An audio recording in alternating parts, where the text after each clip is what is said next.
We're going to be looking at now Daniel chapter 7, another part of it since we've been in it already.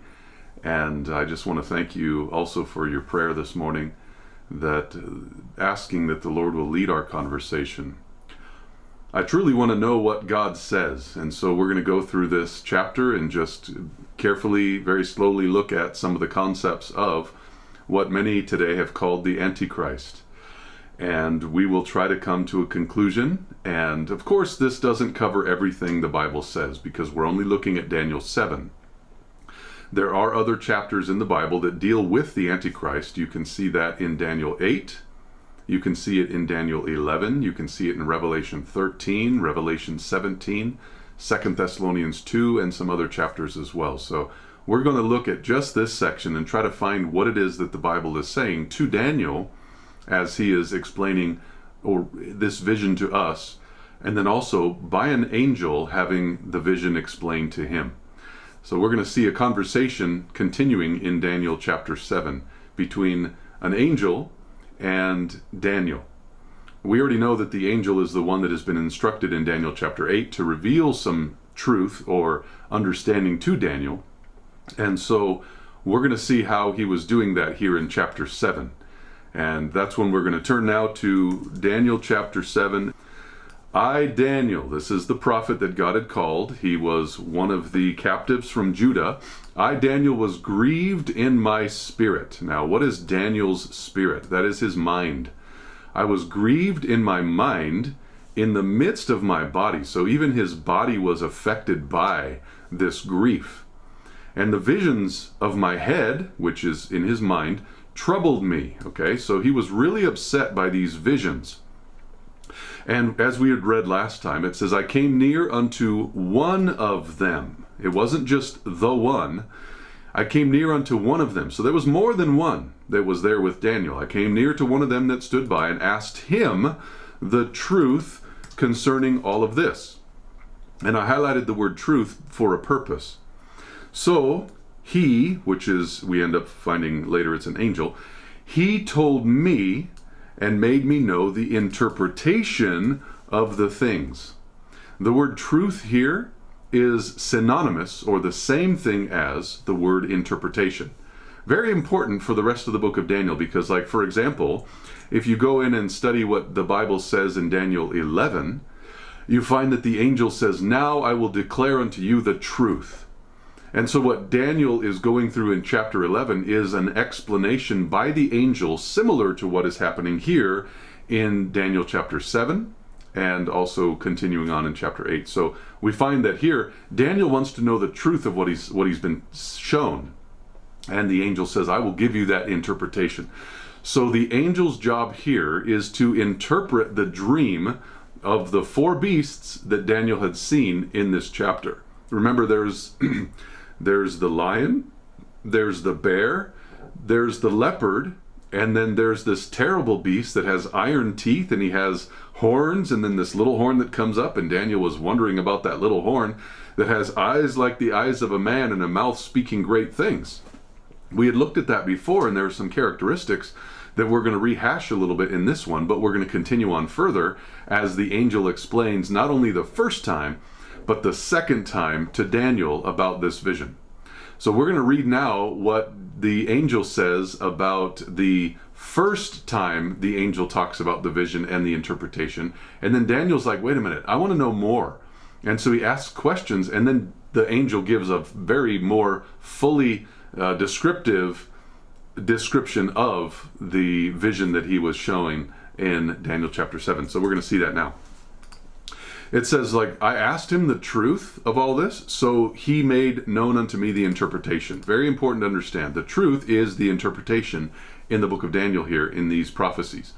The angel said unto Daniel, these great beasts, which are four kings. Okay, so the four beasts, which are four of them, they are four kings. Now we know later that he uses this same concept of king with the word kingdom. So the word king represents the kingdom. The reason why is, what is a kingdom without a king? And what is a king without a kingdom? Right? They would be nothing at all. And so you have this beast representing a king or a kingdom, but there are 4 of them.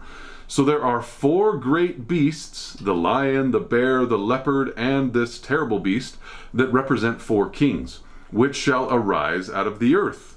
Okay, but then he goes on, the saints of the Most High, which are not kings or kingdoms, but just rather people that are willing to follow the commandments of God and honor him, the saints of the Most High shall take the kingdom, which is not these kingdoms on the earth, but the kingdom which was given to Christ, we can see earlier in this chapter, and they will possess the kingdom forever, even forever and ever. Now, what is that kingdom about? Well, we're going to go back just a couple of verses and read that in verse 13 and 14, I saw in the night visions, and behold, one like the Son of Man. We already talked about this being Jesus after his incarnation. That's why he's referred to, not like in Daniel 3, as the Son of God, but this is after the Son of God had been sent to the earth to take on flesh, and now he is the Son of Man, because this is the judgment scene that came way after his incarnation.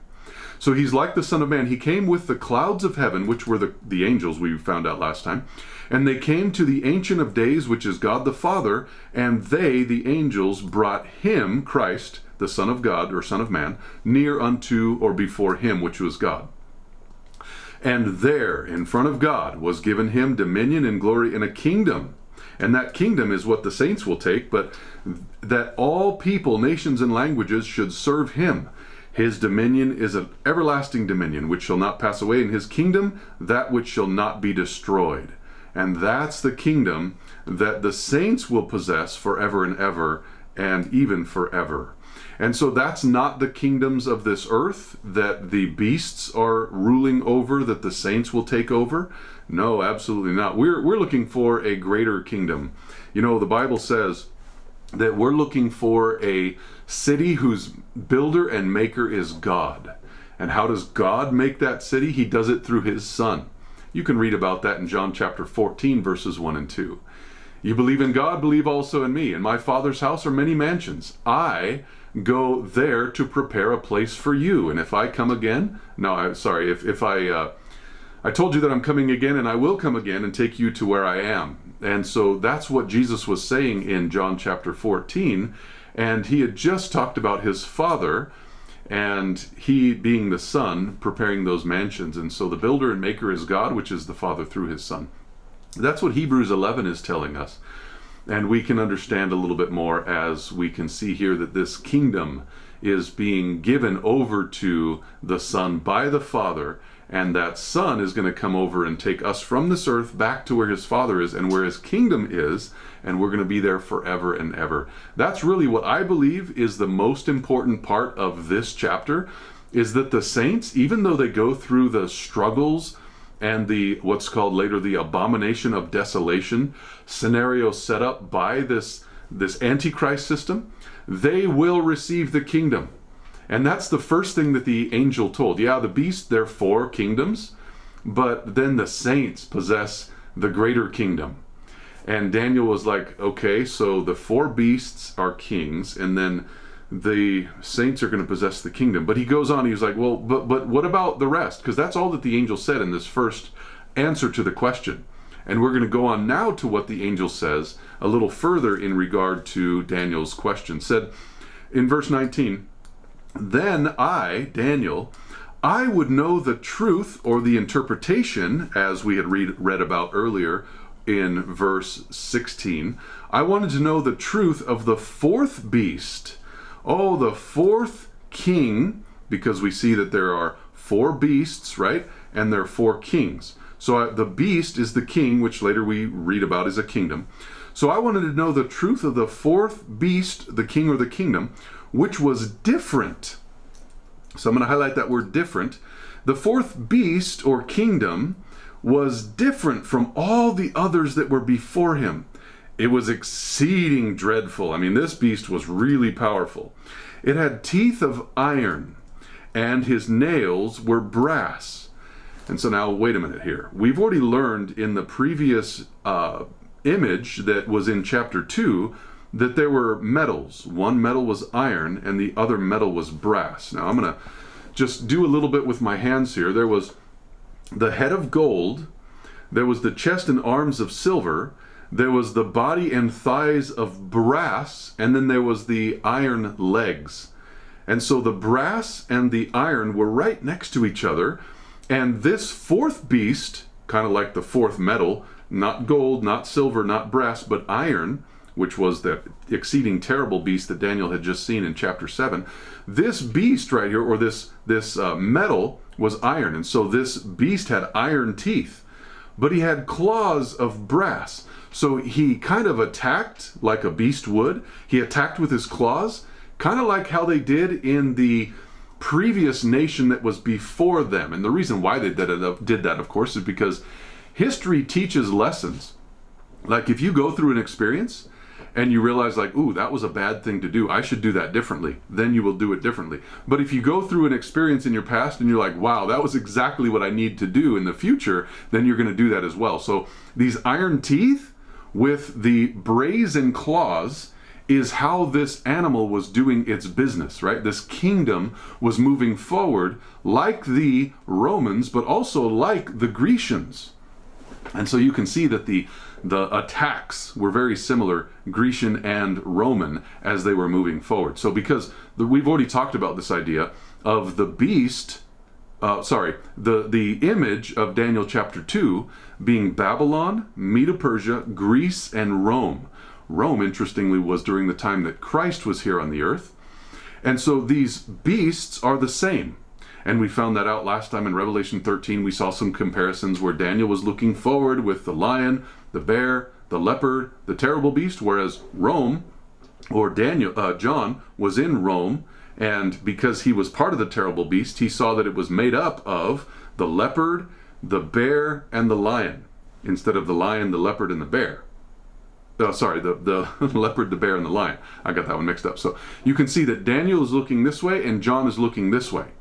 And that's Daniel and Revelation, those two books there, where one is looking from history into the future, one is looking in the present to the past. And you can say in the present to the future as well, because he was in the kingdom of Babylon. But anyways, what we're seeing is, just like the image was Babylon, Medo-Persia, and Greece, you see that the beasts were Babylon, Medo-Persia, and Greece. Did I say that wrong? Babylon, Medo-Persia, Greece, and Rome. That's what I meant to say. So, excuse me, my mind is needing to be a little bit more clear on this. Babylon, Medo-Persia, Greece, and Rome. Babylon, Medo-Persia, Greece, and Rome. That's what's happening in the image and the beasts of Daniel 2 and 7. And so Daniel was wanting to know a little bit about this fourth beast, or this fourth metal, which was Rome. And he had iron teeth and claws of brass, or like the kingdom before him, which was Greece. And so we're learning a little bit more about how that Daniel 2 and 7 work together, and we're going to see some more as we continue learning about the second time the angel spoke with Daniel about these beasts, and how Daniel wanted to know a little bit more about that fourth beast. So we're going to go now and understand a little bit more. So now, this iron-teethed, brazen-clawed animal or beast, he says, he devoured and brake in pieces and stamped with the residue of his feet. And that's very similar to what happened in the image of Daniel chapter 2. If you wanted to go back and look there, you'll see that he stamped with his feet all the things that were going on. And so the feet here are mentioning again the iron that was dealt with there over in Daniel chapter 2. And it says, of the 10 horns. Now, so this kingdom had 10 horns. Remember, it's a beast. It's the fourth beast, which is a kingdom. And that fourth kingdom had 10 horns that were in his head. And of the other which came up. What was the other that came up? Well, the other that came up, if you want to slowly go and follow me up to verse 8, we're going to see that in verse 8, we had talked about this before. And it says there, I considered the horns, which of course were on this beast.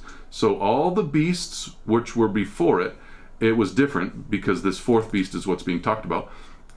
It had 10 horns, just like we're learning about in later, the verses later in Daniel chapter 7. I considered the horns, and behold, there came up among those 10 horns another little horn. And so as we're reading later, there's this little horn that comes up among the other horns.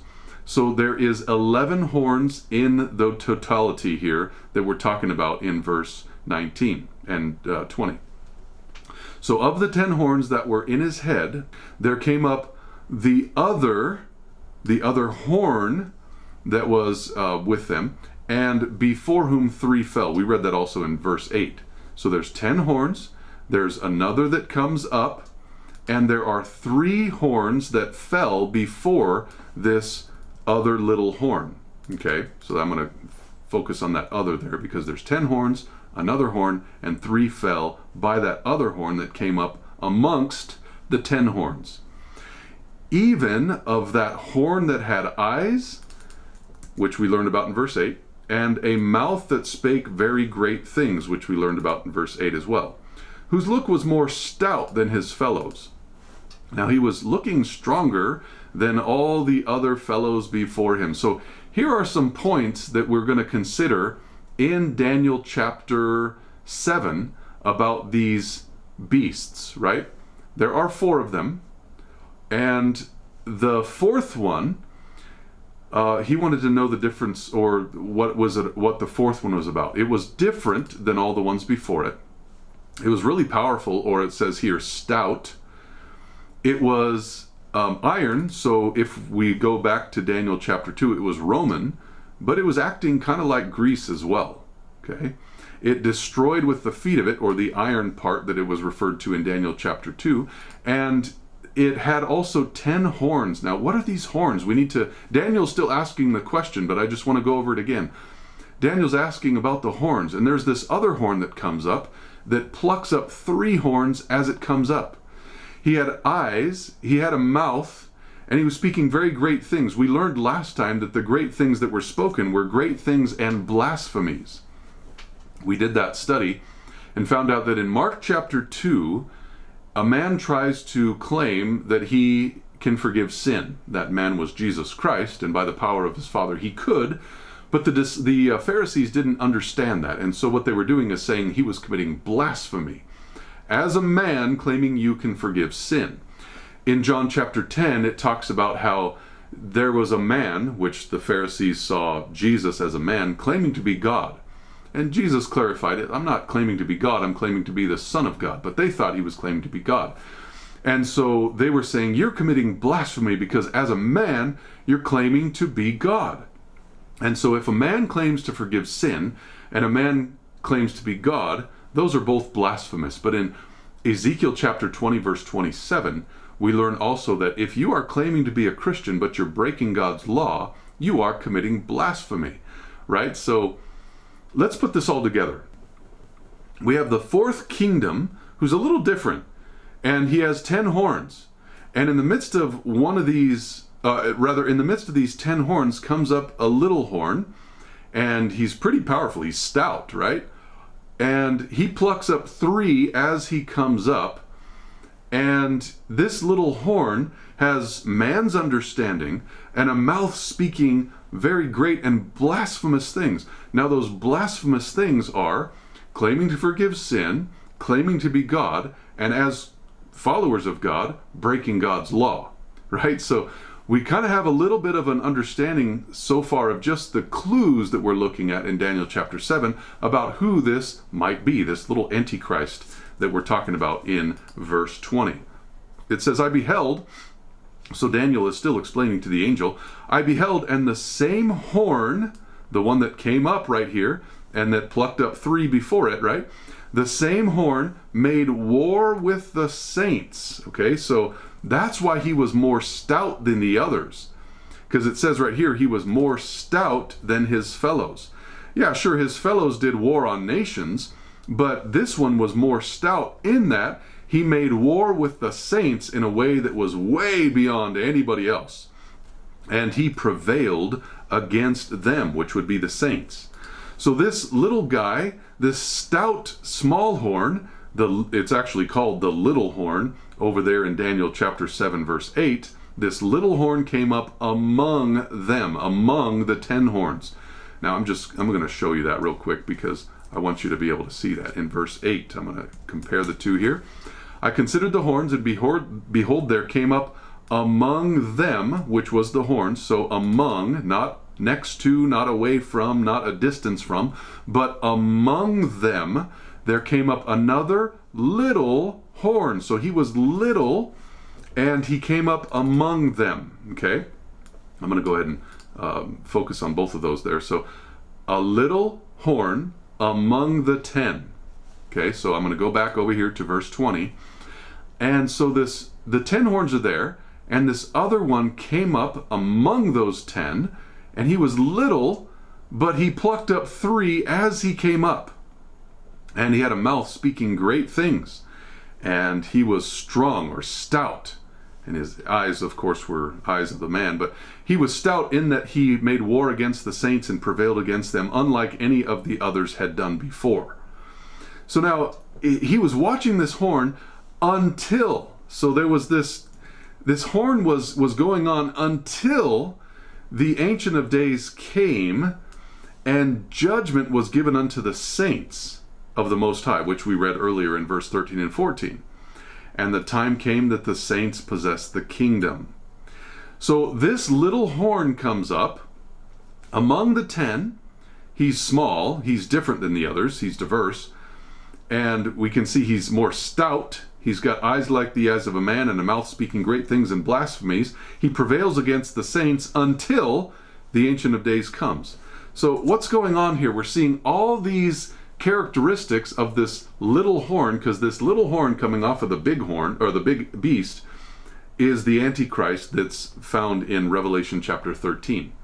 Now this one is from whence this little horn came, because there's the beast and the 10 horns, and then from this beast came up among those 10 horns this Antichrist power, this little horn that would destroy the 3 and speak like a blasphemous man with man's understanding, and he would go until the Ancient of Days set up his judgment. So what is all this? Who fits into this scenario?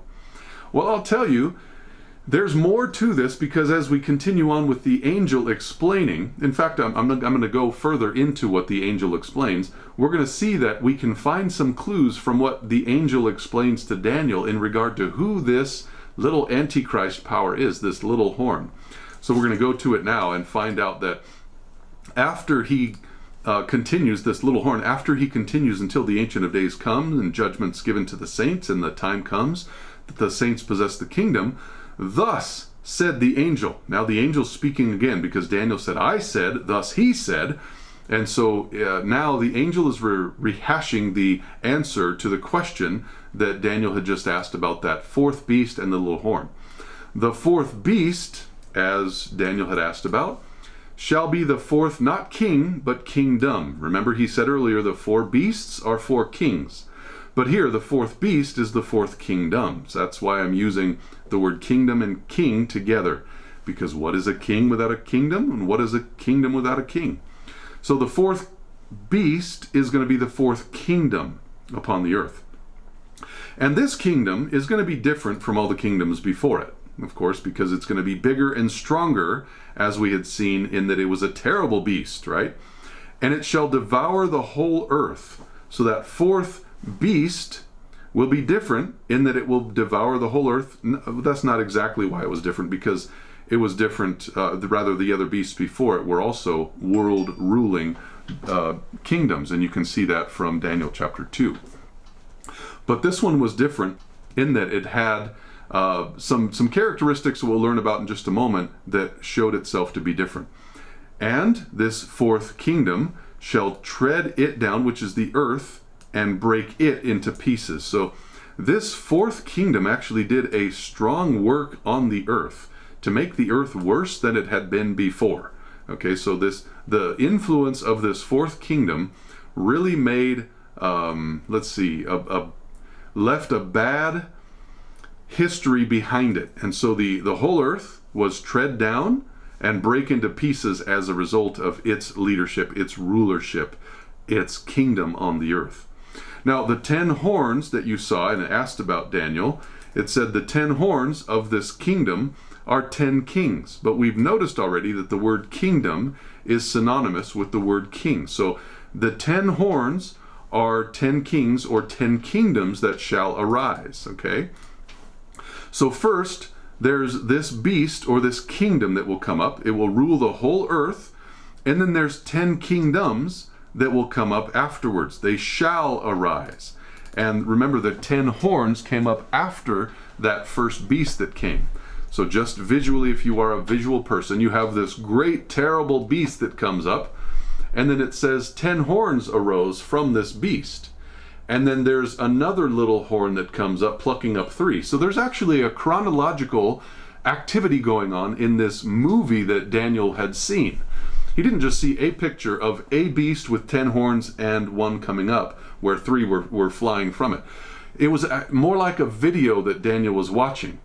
There was this terrible beast, and there were 10 horns that came up, and there was this little horn that came up that plucked up 3 by the roots, and those little horns weren't there. So now there's 8 horns. Let's see if I can do that. 8 horns altogether, because remember, there was 10, there was 3 plucked up, but another little horn that came up, right? And so you have this whole scenario of 8 horns being there, and this 8th horn, or the little horn, was the one that Daniel was really interested in, because he was the one that had the eyes of a man and a mouth speaking great things, and he was doing all these things that were terrible against the saints. And so the angel continues explaining now a little bit further about this little horn. Let's see what happens as we go on here. It says in verse 24, the 10 horns of this king, of this kingdom, are 10 kings that shall arise. So the kingdom is there first, and then there's 10 horns, or kingdoms, and that shall arise, and another, which is that little horn, shall rise after them. Okay? So we're getting this chronology here. There's a kingdom, and then there's 10 kings, and then which will arise later, and then there's another little horn that was going to rise after them. And he, as we talked about in verse 8, shall be different from the first, and shall subdue 3 kings.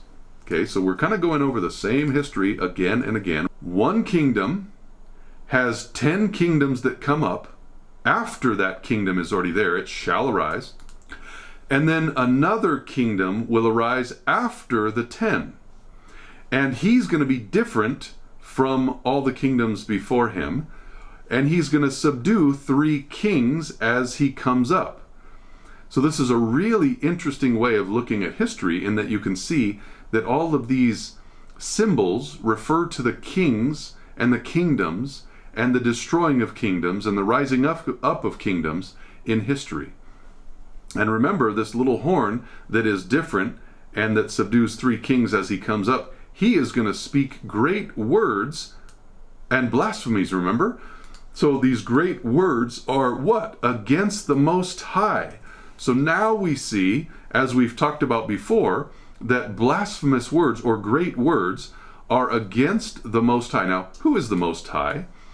If you want to ask a demon who the Most High God is, which is the living God as well, as we had seen in the previous verse, it said, this demon cried out with a loud voice, and he said, what have I to do with thee, Jesus, thou son of what? The Most High God? So Jesus is the son of the Most High God, right? So the Father, according to the demons who were actually in heaven and knew the difference between the Son of God and the Most High God, they actually called Jesus the Son of the Most High God. So the demons knew that the angels that used to be in heaven that were cast out, they knew who the Most High God was. And so now going back over here to Daniel chapter 7, verse 25, he, that's this little horn, the one that subdues 3 and comes up after, he shall speak great words against the Most High, which is God the Father, claiming that he could forgive sins, it's not the Most High, claiming that he is God on earth, not the Most High, God in heaven, and claiming that he is the follower of the Most High, but he's disobedient. Those are the blasphemous or great words that this little Antichrist horn is saying. And he shall wear out the saints of the Most High. That's why he's stout. Remember, he's very strong, very different. And one thing he will do is think to change times and laws. Now, I'm going to go to a book. It's actually written here in, I've just copied and pasted it. It's in the 4th Spirit of Prophecy. It's page 279, the second paragraph. I'm going to read this paragraph with you. Notice something interesting about history. The papacy, which is the Roman Catholic Church, the papacy has attempted to change the law of God.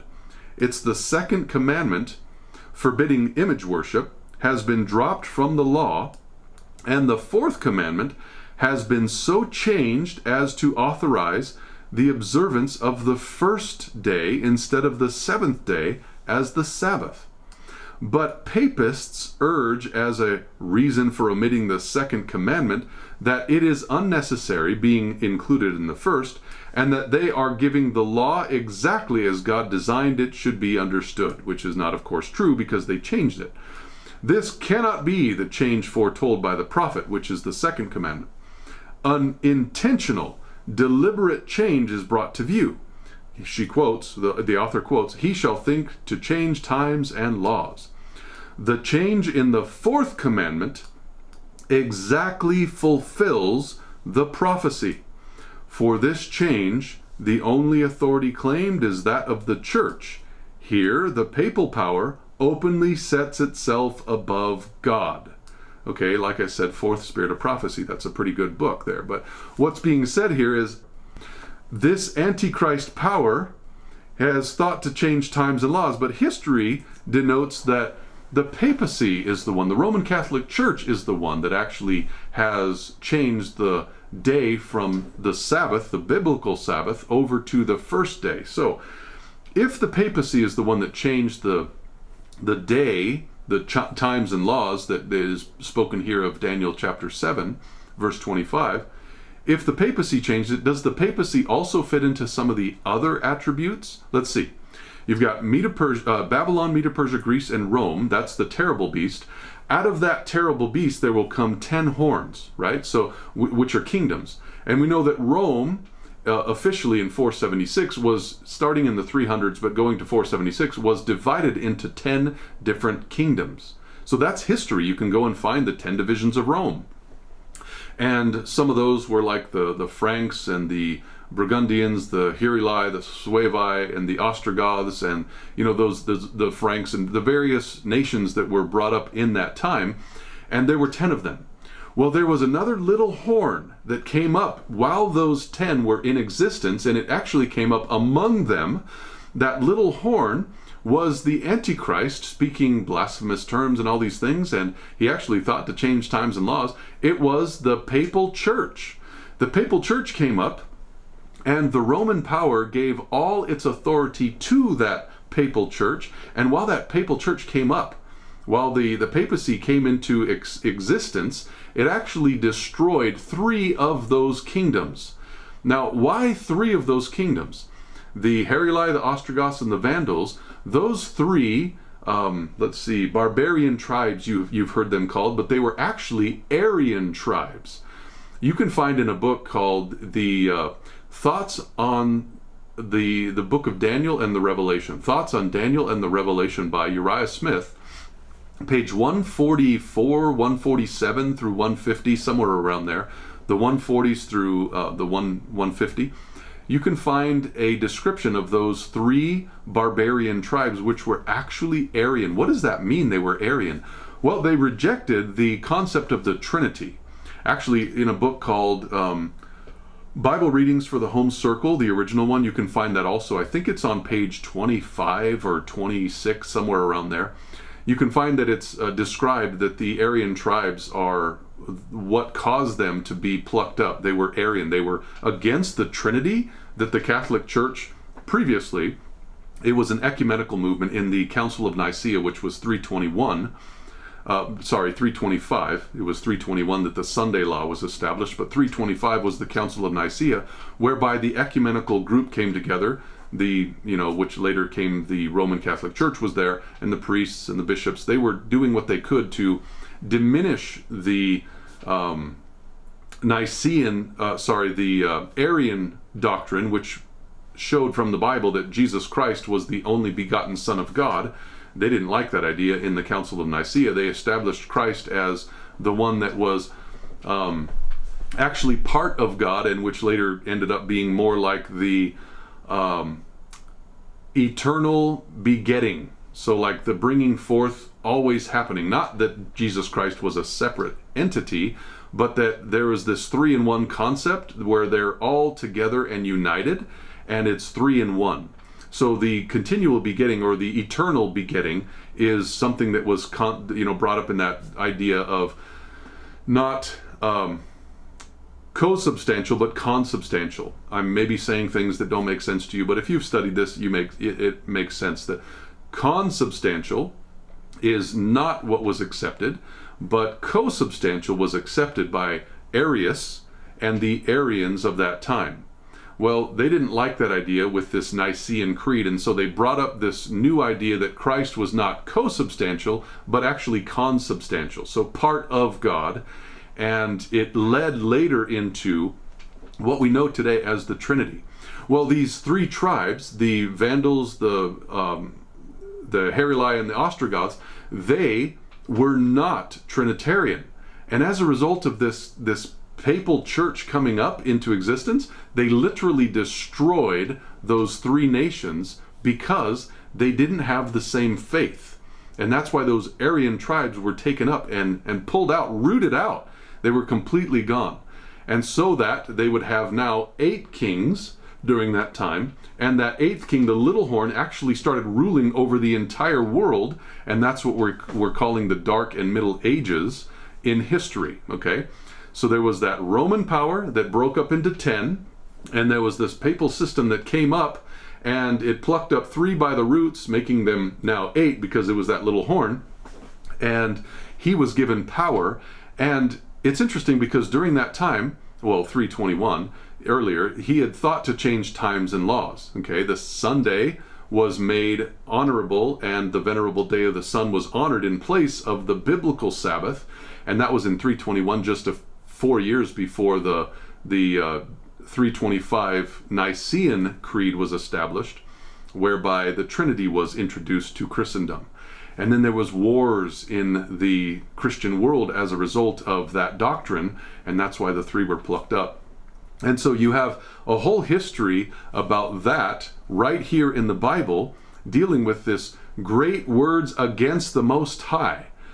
So what are these great words against the Most High? Well, obviously, it's a misunderstanding of who God is, claiming that man can forgive sin, claiming that man is God on earth, and also claiming that to be a Christian, you're breaking God's laws. Those things are blasphemous, but also the great words against the Most High specifically is confusing the very personality of God and His Son. And so I fully believe that in Daniel chapter 7, verse 25, the great words against the Most High is specifically referring to the Trinitarian doctrine that was coming up during the time this little horn was plucking up 3 by the roots and ruling and speaking and changing God's law, right? So all of this works together where we can see that the papal church came out of Rome in the midst of the 10 kingdoms, destroyed 3 as a result of them being non-Trinitarian, and established those great words against the Most High as it's coming up while it's changing God's law from Sabbath to Sunday. All of this is fitting perfectly with the history of the Roman Catholic Church. And so when you go and look into that history and you find some of those things fitting all together, you realize like, wow, the Roman Church is small, and it's different because it's not only a king leader, but it's a king pope leader. It's actually civil and religious at the same time. And you can find that in 538, and it's actually 508, but 508 to 538, there was this establishment of the papal system being not only civil but religious and ruling over the entire world.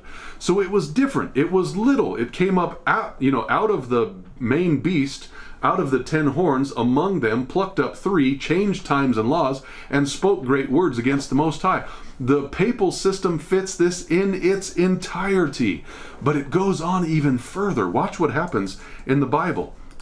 It says, they, which is the saints, they shall be given into his hand until. So all the way until. Now wait a minute, we've seen that word until before. We saw it up here where it says until the Ancient of Days came and judgment was given. Now, if you know when the Ancient of Days came and judgment was given to the saints of the Most High, which was in the 1844 era, according to the prophecy of Daniel chapter 8, then you know that until the Ancient of Days came, which was like around the 1800s, 1844-ish, well, we're going to see this word again here in Daniel chapter 7, verse 25. It says, they were given into his hand until a time, times, and a dividing of time. Now, what is this? And what is this until word? Well, above, it's until the Ancient of Days takes a seat on the throne and is ruling or judging, right? Giving the kingdom to his son. But then we also see a time, times, and a dividing of time. Well, a time, according to Daniel chapter 5, as we've read before, is actually a year. And a year is made up of 360. So times is plural, which is time twice. So you have 360 twice, which is 720. So 360 plus 720, which is the amount of days in a year. So if you have 1 year and then 2 years, we actually have 1 plus 2 is 3. And then a half a year, which is 180, a dividing of time.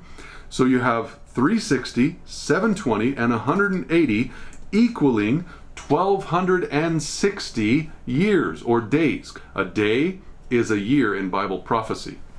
You can find that all through Bible study and students and, Bible commentaries and books and everything. People have concluded, except, of course, for those that are preterists or futurists, but historians have concluded in their study that a day for a year is how you understand Bible prophecy, right?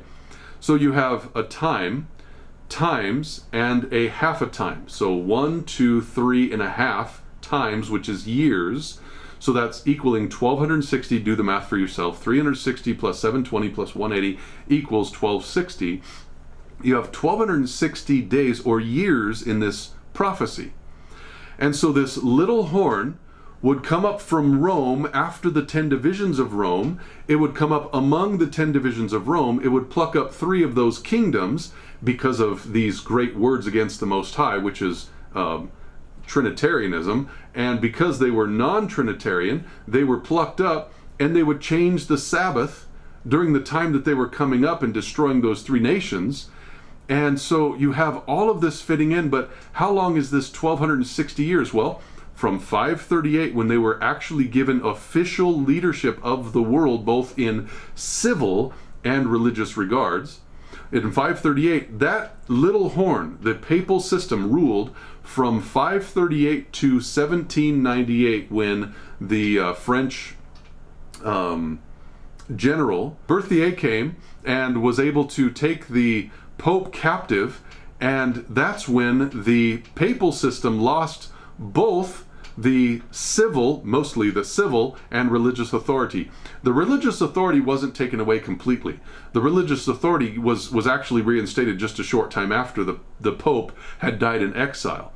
And so the civil authority is what was taken away. The civil authority was starting to come back in 1929, but it wasn't completely healed. That deadly wound that it talks about in Revelation 13 wasn't completely healed, and it won't be completely healed until civil authority is given back again as it had been previously in the former years of its reign. And so that's where the deadly wound comes in, and the healing of the deadly wound. It hasn't healed yet. It's in the making, and it's actually not too far away from being healed. So you have 1260 years from 538 to 1798, where the papal system ruled in both civil and religious authority. And so what you have is all of the biblical characteristics of Daniel chapter 7 with this little horn fitting into the scenario of the papal church. Not only does it come out of Rome and among the 10 horns of the 10 kingdoms that Rome was divided into, it comes up among them, plucks up 3 by the roots, says blasphemous and great words against the Most High, which is Trinitarianism. It changes the Sabbath to Sunday, and it rules for 1260 years. This is incredible history foretold by Daniel, given, of course, by God through the angel, through the mediation of his son. And so you have this whole scenario spelled out here in Daniel chapter 7, verses 19 through 25, the explanation and questions of Daniel and the explanation of the angel.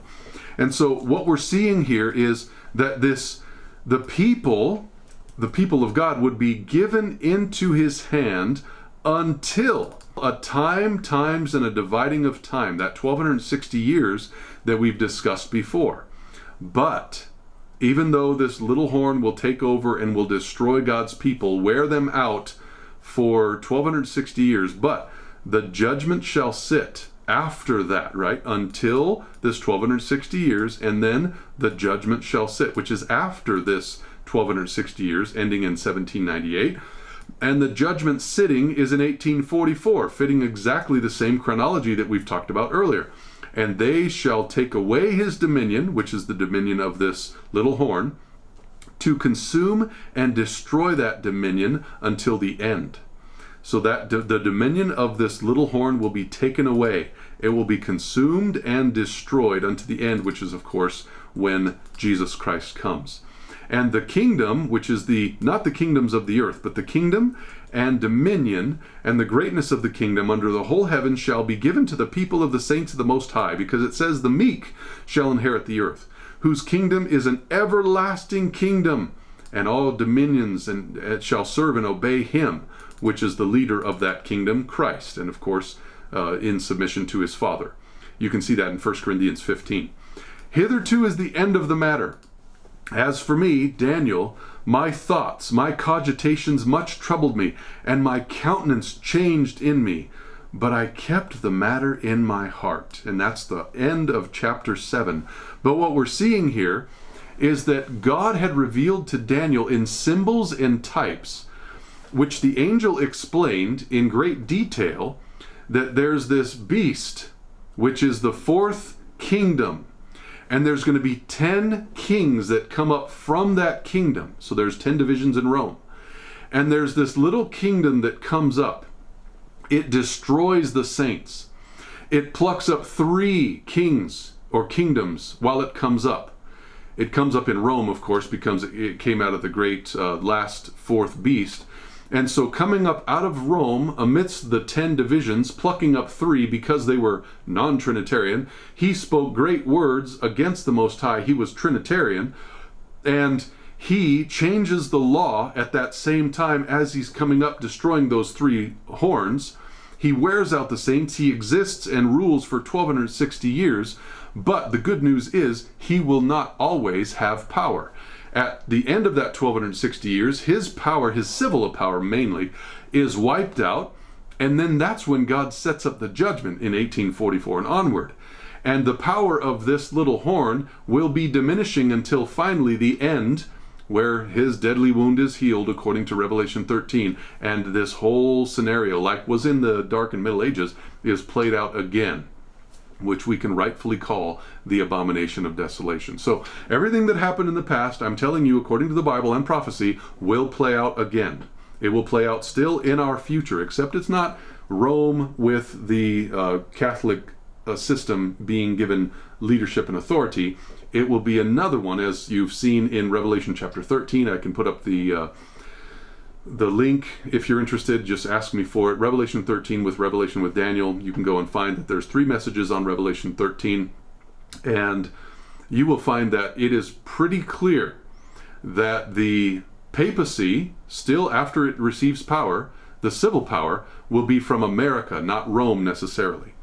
And so the papacy and America will do their thing, like what happened in the Dark and Middle Ages, and that's where the abomination of desolation will be set up again. That's the deadly wound that will be healed. And all of what we saw in the experience of the great words and the destruction of the saints of the Most High, etc., all of that's going to be played out again. It will not be very pretty for God's people in the future. But all of that doesn't matter, because the saints will receive the kingdom that will never, ever fail.